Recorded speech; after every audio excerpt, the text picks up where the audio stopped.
2026-ի հունվար-մայիսին Հայաստանի եւ այլ երկրների միջև արտաքին առևտրաշրջանառության ծավալը կազմել է 7 միլիարդ 864.7 միլիոն դոլար։ Հարկ է նշել, որ հաշվետու ամիսներին նախորդ տարվա նույն ժամանակահատվածի համեմատ արտահանման անկումը կազմել է 3.7%, իսկ ներմուծման ոլորտում արձանագրված աճը 2.2%։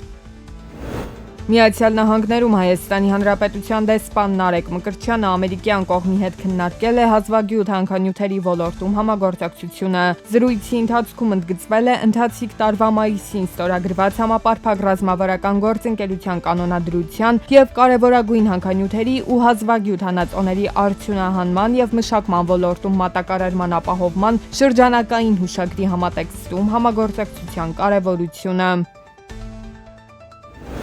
Ֆինանսների նախարար Վահե Հովհաննիսյանը եւ Կենտրոնական բանկի նախագահ Մարտին Գալստյանը մասնակցել են Lion Finance Group միջազգային հեղինակավոր ընկերության կողմից կազմակերպված Investor Day հարթակին։ Միջոցառման ընթացքում ֆինանսների նախարարը ներկայացրել է Հայաստանի հարկաբյուջետային քաղաքականության հիմնական ուղղություններն ու առաջնահերթությունները, հատուկ ընդգծելով մակրոտնտեսական կայունության պահպանմանը, պետական ֆինանսների արդյունավետ կառավարմանը եւ երկարաժամկետ տնտեսական աճի ապահովմանն ուղղված կառավարության քաղաքականությունն ու իրականացվող բարեփոխումները։ Հայաստանում մեկնարկել է 7.2 կիլոմետր երկարությամբ Քաջարանի թունելի շինարարությունը։ Նախագծի արժեքը 395 միլիոն դոլար է։ Քաջարանի թունելի կառուցումը հյուսիս-հարավ ավտոմայրուղու փուլերից մեկն է, որը հնարավորություն կտա ամբողջությամբ գործարկել հյուսիս-հարավի առաջնահերթ համարվող հարավային հատվածի մեծ մասը։ Քաջարանի թունելի կառուցմամբ ներկայում գործող երթուղին կկրճատվի մոտ 14 կիլոմետրով։ Տրանսպորտային միջոցների միջին արագությունը 50 կմ/ժ-ից կհասնի 80 կմ/ժ, մոտ 40 րոպեով կկրճատվի երթևեկության ժամանակը։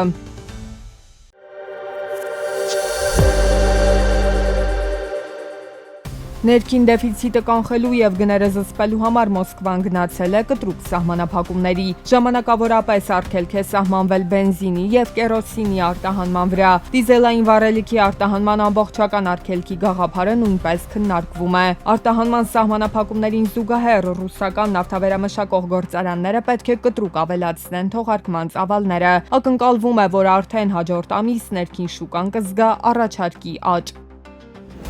Ֆրանսիայի նախագահ Էմանուել Մակրոնն իր վարչակազմին հանձնարարել է լրացուցիչ ուղիներ գտնել օտարերկրյա ընկերություններից համաեվրոպական հարկեր հավաքագրելու համար։ Ինչպես հաղորդում է Պոլիտիկոն, նպատակն է 2 տրիլիոն եվրո ընդհանուր ծավալով Եվրամիության հաջորդ բյուջեի ֆինանսավորումն ապահովել ոչ թե ազգային կառավարությունների վճարումների, այլ ամերիկյան տեխնոլոգիական հսկաների եւ արտասահմանյան ընկերությունների հարկման միջոցով։ Փարիզի այս նախաձեռնությունը պայմանավորված է ներքաղաքական նկատառումներով։ Բյուջեի ավելացման համար սեփական վճարների մեծացումը կարող է ամրապնդել ֆրանսիական ընդդիմադիր ազգային միավորում կուսակցության դիրքերը 2027 թվականի ընտրություններից առաջ։ Անցած հանգստյան օրերին առևտրային նավերը ավելի հազվադեպ են անցել Հորմուզի նեղուցով Միացյալ Նահանգների եւ Իրանի միջև հակամարտության հերթական էսկալացիայի ֆոնին փոխադրողների մտավախությունների պատճառով։ Այս մասին գրում է Bloomberg գործակալությունը։ Ըստ տվյալների կիրակի օրը նեղուցը երկու ուղղություններով հատել է 12 նավ։ Ծովային միջանցք ուղղվող որոշ նավեր չեն համարձակվել փորձել անցնել դրանով։ Իրանը եւ Կատարը պայմանավորվել են Էմիրությունում գտնվող Իրանի ընդհանուր 12 միլիարդ դոլարի ակտիվներից 6 միլիարդ դոլարի ապասառեցման շուրջ։ Ինչ վերաբերում է մնացած միջոցների վերադարձին, ապա այս պահին դրա ուղղությամբ աշխատանքներ են տարվում։ Հիշեցնենք, որ Իրանը եւ Միացյալ Նահանգները հունիսի 18-ի լույս գիշերը հեռավար կարգով ստորագրել են հուշագիր, որը նախատեսում է փետրվարի 28-ին սկսված ռազմական հակամարտության ավարտը։ Հուշագիրը նաեւ սահմանում է ժամկետներ, թե երբ Միացյալ Նահանգները կվերացնի ծովային շրջափակումը, իսկ Իրանը կվերականգնի նավագնացությունը Հորմուզի նեղուցում։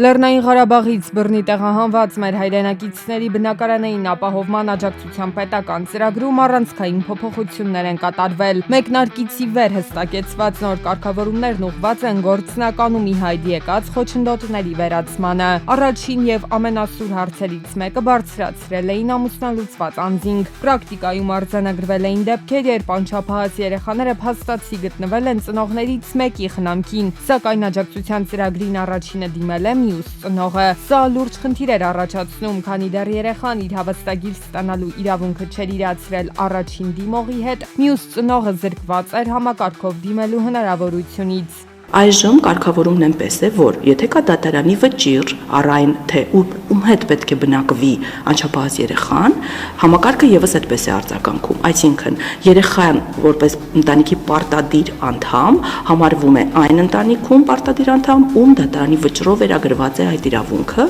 իսկ եթե չունենք դատարանի վճիռ, իրավունքը ավտոմատ վերագրվում է մայր ծնողին։ Հաջորդ խնդիրը վերաբերում էր մինչև 6 տարեկան երեխաներին, ինչի պատճառով բազմաթիվ դիմումներ նախկինում մերժվում էին։ Տարբեր պատճառներով փոքրիկների տվյալները պարզապես բացակայում էին տեղահանվածների միասնական շտեմարանից։ Աշխատանքի եւ սոցիալական հարցերի նախարարությունն այս հարցին եւս տվել է պարզեցված լուծում։ Եթե ունենք մինչև 6 տարեկան երեխա, ում 6 տարին լրացած չի եղել տեղահանության օրվա դրությամբ եւ ընտանիքի մյուս բոլոր անդամների մոտ ամեն ինչ նորմալ է տվյալներում, երեխան ավտոմատ կհամարվի շահառու եւ դիմումը այլևս չի մերժվի։ Հաջորդ փոփոխությամբ պետությունը ճկունություն է հաղորդել հավաստագրերի միավորման գործընթացին այն ընտանիքների համար, որոնց անդամներից մեկը կամ երկուսը քաղաքացիություն ստանալու փուլում ունեն որոշակի իրավական կամ փաստաթղթային խնդիրներ։ Որպեսզի չտուժեն ընտանիքի մյուս անդամները, հնարավորություն է տրվում, որպեսզի ընտանիքի մի մասը, իհարկե խոսքը այստեղ ոչ պարտադիր կազմի մասին է, դիմեն, ստանան հավաստագիրը, իրացնեն, այնուհետ երբ ընտանիքի այդ անդամը ով ունի խնդիրներ կարգավորելուց հետո ստանա քաղաքացիություն, դիմի, ստանա հավաստագիր, խոսքը այստեղ մեկ առավելագույնը 2 անձի մասին է։ Եվ այդ հավաստագիրը չիրացված միավորի ընտանիքի մյուս կազմին, ովքեր արդեն իրացրել են հավաստագիրը։ Եվ այս դեպքում հավաստագրով հասանելիք գումարը կդիտարկվի որպես դրական մնացորդ։ Դրա մշակված նախագծի հաջորդ կարևոր դրույթը վերաբերում է Երևանամերձ համայնքներում տուն գնաց այն ընտանիքներին, որոնց համար մեկ անձի հաշվարկով տրամադրվող աջակցության չափը 3 միլիոնից բարձրացվել է 4 միլիոն դրամ։ Սրա արդյունքում ձևավորվել է դրական ֆինանսական մնացորդ։ Նախկինում գործող կարգով այդ մնացորդը վերանորոգման վարկի կամ կենցաղային տեխնիկայի ձեռքբերման համար թույլատրվում էր օգտագործել միայն մեկ անգամ, ինչը սահմանափակում էր քաղաքացիների հնարավորությունները։ Այն ընտանիքները, ովքեր մինչ այս փոփոխությունը ունենալով դրական մնացորդն իրացրել էին վերանորոգման վարկ ստանալու համար, բայց ոչ ամբողջ սահմանաչափով, որտեղ գիտենք, որ դրական մնացորդը մինչև 4 միլիոն դրամ կարող է ուղղվել վերանորոգման վարկին, դիցուք 1 միլիոն դրամ ուղղել էին վերանորոգման վարկին, եւ երբ աջակցությունը 3-ից դարձավ 4 միլիոն եւ ընտանիքներից շատերը կրկին ունեցան դրական մնացորդ եւ ուզում էին լրացնեին այն տարբերությունը կրկին վերանորոգման վարկի տեսքով, այդ հնարավորություն չկար, քանի որ ծրագրի շրջանակում նախատեսված էր 1 վերանորոգման վարկ։ Եվ այս որոշմամբ այդ ընտանիքներին կտրվի հնարավորություն ստանալ երկրորդ վերանորոգման վարկը։ Դրական մնացորդի իրացման վերաբերյալ եւս մեկ փոփոխություն է իրականացվել։ Եթե ընտանիքը ձեռք է բերել սեփական տուն, որն ունի բնակության համար լավ պայմաններ եւ վերանորոգման կարիք չունի, ապա ֆինանսական մնացորդը այսուհետ կարելի է ուղղել կապիտալ շինարարությանը։ Նախկինում բանկերի վերանորոգման վարկային պորտֆելները չէին թույլատրում այդ միջոցներով օրինակ առանձնատան երկրորդ հարկ կառուցել կամ տնամերձ հողամասում նոր օժանդակ շինություն հիմնել։ Այժմ վերանորոգման վարկի շրջանակներում տեղահանված ընտանիքներն ունեն նաև այդ իրավունքը։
Նոյեմբերի 1-ից կացության կարգավիճակ ստանալու դիմումը հնարավոր կլինի ներկայացնել գործարկվող permit.am հարթակի միջոցով առանց միգրացիայի եւ քաղաքացիության ծառայություն այցելելու։ Հնարավոր կլինի կցել անհրաժեշտ փաստաթղթերը, ինչպես նաեւ առցանց շտկել արձանագրված թերությունները։ Ծառայություն այցելելու անհրաժեշտություն կլինի միայն մեկ անգամ։ Աճող դիմումների հոսքի պայմաններում գործընթացի թվայնացումը նպատակ ունի բեռնաթափել համակարգը, բարձրացնել ծառայությունների մատուցման արդյունավետությունը եւ քաղաքացիներին ազատել հերթերում սպասելու անհրաժեշտությունից։